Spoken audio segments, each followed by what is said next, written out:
నమస్తే, నా పేరు కృష్ణంరాజు, ఏపీటీవీ జర్నలిస్ట్. సత్యం కోసం, ధర్మం కోసం. ఆంధ్రప్రదేశ్లోని ప్రముఖ వైద్యుల్లో ఒకరు డాక్టర్ వీణా అక్కినేని. వారు చైల్డ్ క్యాన్సర్ విభాగంలో స్పెషలిస్ట్. ఈ విభాగంలో ఆవిడ చాలా కాంప్లికేటెడ్ కేసులను కూడా పరిష్కరించి అనేక మంది చిన్నారుల జీవితాలను మళ్ళీ జీవం పోశారు. అంతేకాకుండా సమాజ సేవలో భాగంగా పేద చైల్డ్ క్యాన్సర్ బాధితులను కూడా ఆమె హక్కున చేర్చుకొని వారి వైద్య ఖర్చులకు దాతలను వెతికే పనిలో కూడా ఆవిడ నిమగ్నమై ఉన్నారు. చాలామందికి అటువంటి సహాయం కూడా చేశారు. ఫలితంగా ఈ రోజున వీణా అక్కినేని గారి కారణంగా, అలాగే రెయిన్బో చిల్డ్రన్స్ హాస్పిటల్లో అనేక సంక్లిష్టమైన క్యాన్సర్ కేసుల నుంచి బాలలు విముక్తి చెంది ఈ రోజున చాలా సంతోషంగా జీవిస్తున్నారు. ప్రస్తుతం తలసేమియా వారోత్సవాలు జరుగుతున్నాయి. అసలు ఈ తలసేమియా అంటే ఏమిటి,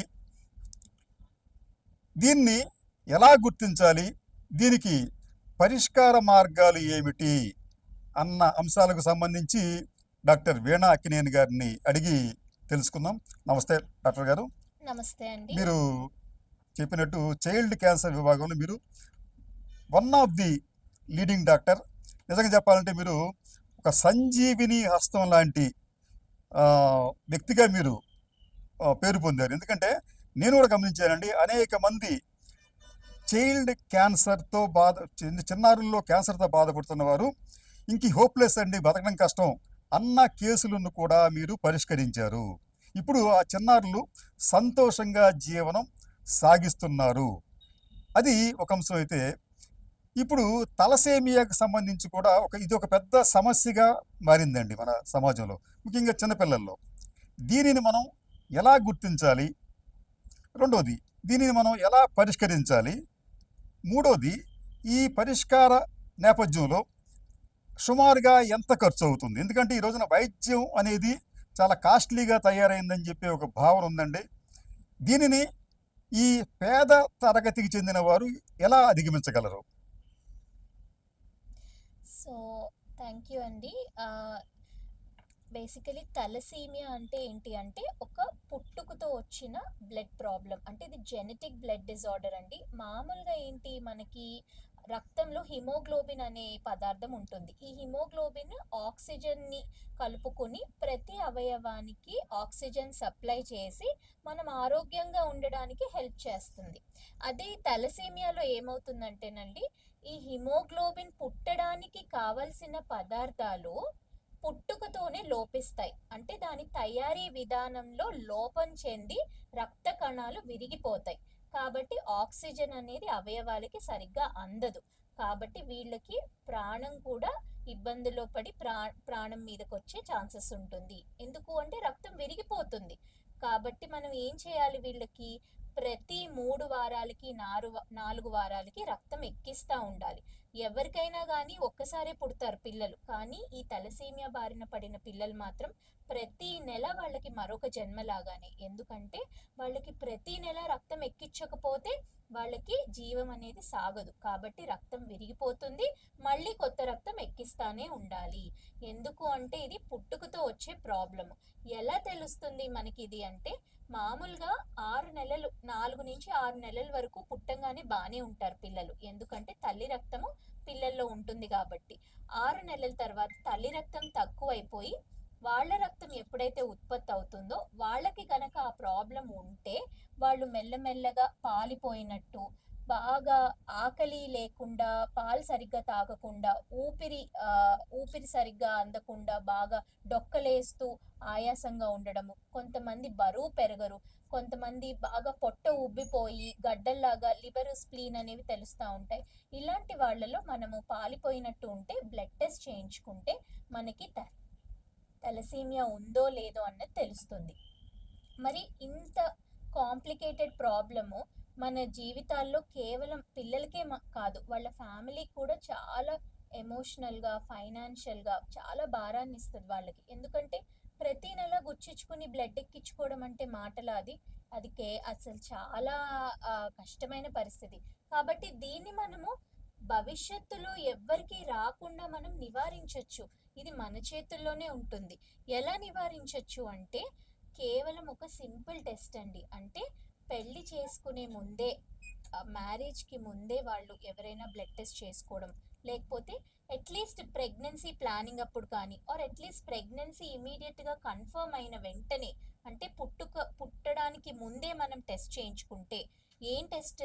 క్యారియర్ టెస్ట్, అంటే హెచ్బి ఎలక్ట్రోఫోరెసిస్ టెస్ట్. ఆ టెస్ట్ చేయించుకుంటే మనం ఒకవేళ క్యారియర్ అయితే పిల్లలకి రాకుండా ఏం చేయాలి, ఎటువంటి ప్రికాషన్స్ తీసుకోవాలి అన్నది తెలుసుకుంటే భవిష్యత్తు తరానికి రాకుండా చేయొచ్చు. అసలు క్యారియర్ అంటే ఏంటి అంటే, ఫర్ ఎగ్జాంపుల్, ఈ క్యారియర్లో వాళ్ళకి తలసీమియాకి సంబంధించిన జన్యువులు ఉంటాయి, కానీ వాళ్ళకి దాని లక్షణాలు ఉండవు. అంటే మీకైనా ఉండొచ్చు, నాకైనా ఉండొచ్చు తలసీమియా. నేను బాగానే ఉన్నాను కదా అని చెప్పి నాకు తలసీమియా క్యారియర్ అని నవ్వక్కర్లేదని ఉండదు.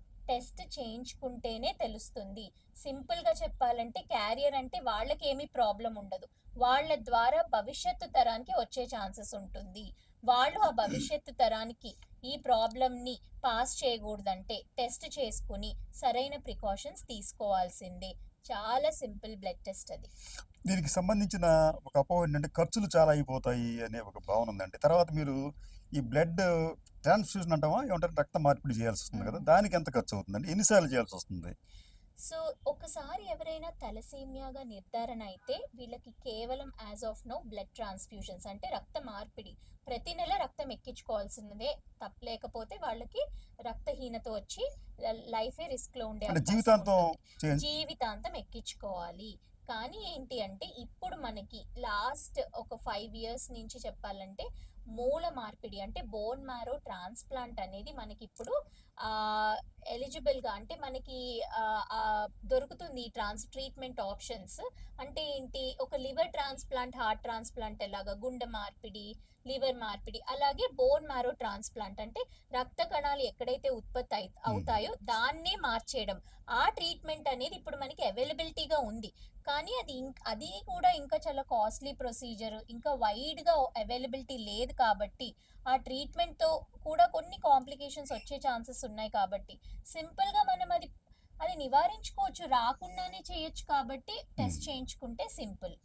ఈ ఖర్చు సుమారుగా ఎట్లా ఉంటుందండి దానికి సంబంధించి? సో మనకి బ్లడ్ ట్రాన్స్ఫ్యూజన్ అంటే ప్రతి నెల రక్తం ఎక్కించుకోవాలి అంటే డెఫినెట్గా ఎంత మనము ఖర్చు ఫ్రీగా అవుతున్నా వాళ్ళకి ట్రావెలింగ్కి కానీ, వాళ్ళ పేరెంట్స్ వాళ్ళు వర్క్ చేసుకుని హాలిడే పెట్టుకుని ప్రతి నెల రావాలి అంటే ఒక 2 రోజులు కష్టమవుతుంది. ఏదో విధంగా వాళ్ళ ఖర్చులు ఉంటానే ఉంటాయి. కాకపోతే ఏంటంటే లక్కీగా గవర్నమెంట్ హెల్ప్ చాలా ఉంది. ఏంటి అంటే వీళ్ళకి పెన్షన్స్ ఇస్తారు. ఎవ్రీ మంత్ ఇంత తలసీమియా బారిన పడితే వాళ్ళకి పెన్షన్ అనేది ఉంటుంది.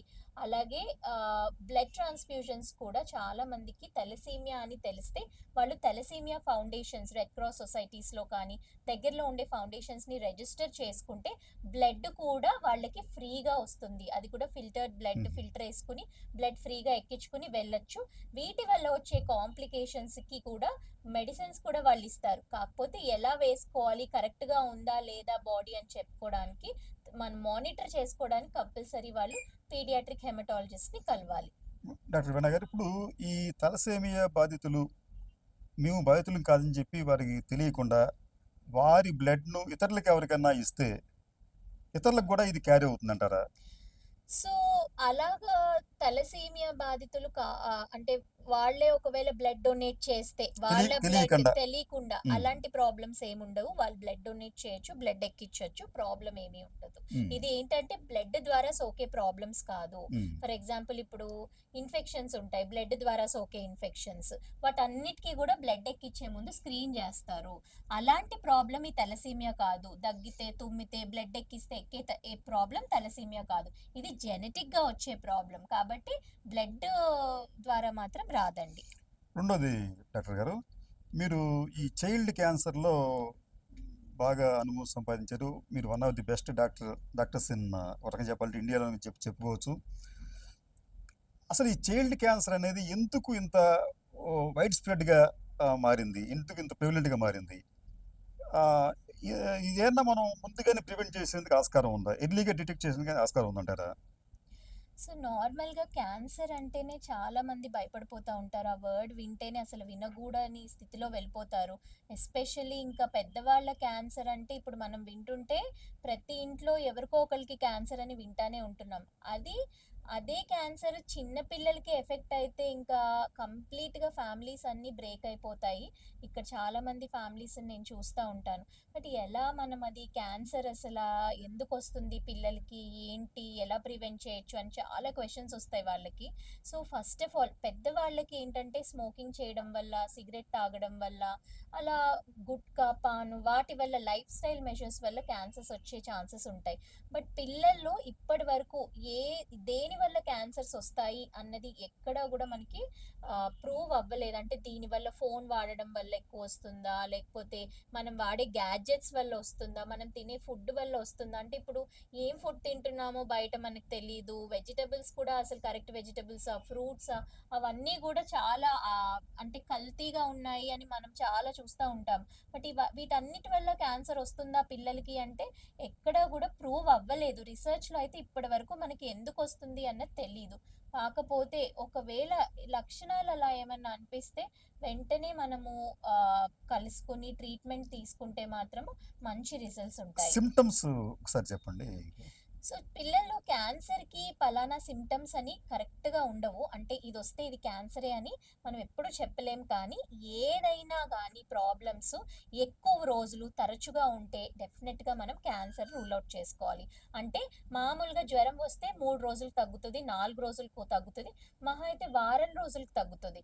కొంతమందికి తరచుగా తగ్గకుండా జ్వరం వస్తున్నా, ట్రీట్మెంట్ తీసుకొని యాంటీబయాటిక్స్ వాడి అవన్నీ చేసినా కూడా ఫీవర్ తగ్గకపోతే డెఫినెట్‌గా ఏమన్నా క్యాన్సరా అని మనం టెస్ట్ చేయించుకోవాలి. భయపడిపోకూడదు మనము. ఆ వర్డ్ వినడానికే భయమేసి అసలు అది కాదు అని టెస్ట్ చేయించుకోరు చాలామంది. టెస్ట్ చేయించుకోవాలి. ఎందుకంటే దానికి పిల్లలకి ట్రీట్మెంట్ ఉంటుంది. అలాగే ఏమన్నా చిన్న చిన్న గడ్డలు మెడలో కానీ, చంకల్లో గానీ, గజ్జెల్లో కానీ లింఫ్ నోడ్స్ అని కణుతుల్లాగా ఉంటాయి. అలాంటివి ఏమన్నా మనకి తగులుతున్నట్టు అనిపిస్తే, ఎక్కువ రోజులుండి సైజు పెరుగుతున్నట్టు అనిపిస్తే మనం టెస్ట్ చేయించుకోవాలి.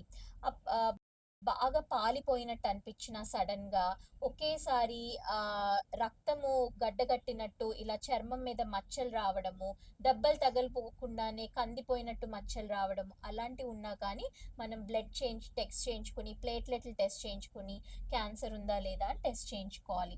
అలాగే కంట్లో చిన్న మచ్చ అంటే మామూలుగా కంట్లో మనకి ఎలా ఉంటుంది? తెల్లగా ఉండి మధ్యలో నల్ల గుడ్డు ఉంటుంది. దాని మధ్యలో మెరుపులాగా ఏదన్నా తెల్ల చుక్కలాగా కనిపిస్తే కంటి క్యాన్సర్ అయ్యే అవకాశం ఉంటుంది. త్వరగా టెస్ట్ చేయించుకోవాలి. అలాగే విపరీతమైన తలనొప్పి కానీ, పొద్దున్నే ఎస్పెషల్లీ తెల్లవారుజామున వాంతులవ్వడం, తలనొప్పి తగ్గడము అలాంటివి ఏమన్నా ఉంటే డెఫినెట్‌గా మనం చెక్ చేయించుకోవాలి. ఇవన్నీ నార్మల్ ప్రాబ్లమ్స్‌లో కూడా వస్తాయి. ఇవి ఉంటే క్యాన్సర్ అనే మనం భయపడిపోక్కర్లేదు. క్యాన్సర్ కూడా అవ్వచ్చేమో అని మనం డెఫినెట్‌గా మనం టెస్ట్ చేయించుకోవాలి.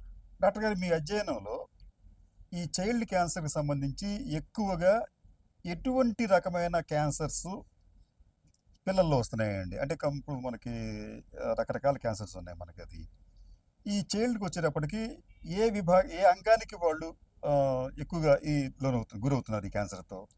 చిన్న పిల్లల్లో మనం ఎక్కువగా చూసే క్యాన్సర్స్ బ్లడ్ క్యాన్సర్స్ బ్లడ్ అండి. క్యాన్సర్. ఎక్కువగా రక్తానికి సంబంధించిన క్యాన్సర్సే చూస్తాం. Leukaemias leukaemia. అంటాము. ఏఎల్ఎల్ అందులో కూడా బీఏఎల్ఎల్ చాలా కామన్‌గా చూస్తాం బ్లడ్ క్యాన్సర్స్. ఈ బ్లడ్ క్యాన్సర్స్ తర్వాత మనము ఎక్కువగా చూసేవి బ్రెయిన్ ట్యూమర్స్ అండి. హ్మ్. బ్రెయిన్‌లో కూడా మనం క్యాన్సర్ పిల్లల్లో చూస్తాం. దాని తర్వాత లింఫోమాస్ ఇవి ఎక్కువగా చూస్తాం. దాని తర్వాత మనం అవయవాలకి సంబంధించిన క్యాన్సర్ అంటే కిడ్నీ ట్యూమర్, విల్మ్స్ ట్యూమర్ అంటాము. న్యూరోబ్లాస్టోమా, కంటి ట్యూమర్, రెటినోబ్లాస్టోమా ఇవన్నీ మనం పిల్లల్లో చూస్తాం. బోన్ క్యాన్సర్స్ ఇవి కొంచెం తక్కువగా చూస్తాము. బట్ ఎక్కువగా చూసేది మాత్రం బ్లడ్ క్యాన్సర్స్. ఓకే. ధన్యవాదాలు మేడం గారు. థ్యాంక్ యూ వెరీ మచ్ అండి. డాక్టర్ వీణా డాక్టర్ వీణా అక్కినేని గారు మంచి హస్తవాసి ఉన్న డాక్టర్ గారు. పేషెంట్ల పట్ల ఆవిడ చాలా ఏం చెప్పాలంటే ఎఫెక్షన్‌గా ఉంటూ ఇన్వెస్టిగేషన్ కూడా చాలా ఓపికగా చేస్తారు. నేను కొన్ని కేసులు గమనించాను. ఈ చైల్డ్ క్యాన్సర్ సంబంధించి కొంతమంది హోప్‌లెస్‌గా ఉన్న కష్టమండి అని చెప్పి ఇతర హాస్పిటల్స్‌లో ప్రముఖ హాస్పిటల్స్‌లో చెప్తే అల్టిమేట్‌గా డాక్టర్ వీణా అక్కినేని గారి దగ్గరికొస్తే ఆవిడ చాలా శ్రమ కూర్చి ఇన్వెస్టిగేషన్ చేసి అట్లాగే మంచి ట్రీట్మెంట్ ఇచ్చి తిరిగి వారిని మామూలు మనుషులుగా పిల్లలుగా మార్చి పంపించారు. వీరిని ఎవరైనా సంప్రదించాలి అనుకుంటే విజయవాడ రెయిన్బో చిల్డ్రన్స్ హాస్పిటల్‌లో సంప్రదిస్తే వారికి సంబంధించి మీరు ట్రీట్మెంట్ తీసుకోవచ్చు ఎవరన్నా కావాలనుకుంటే. ఇటువంటి వైద్యురాలు విజయవాడలో ఉండటం నిజంగా చెప్పాలంటే మనందరికీ కూడా ఒక గర్వకారణంగా మనం భావించాలి. మంచిది డాక్టర్ వీణా అక్కినేని గారు. మీకు మరోసారి ధన్యవాదాలు. నమస్కారం. నమస్తే అండి. Thank you. ఓకేనా? ఓకే. Thank you.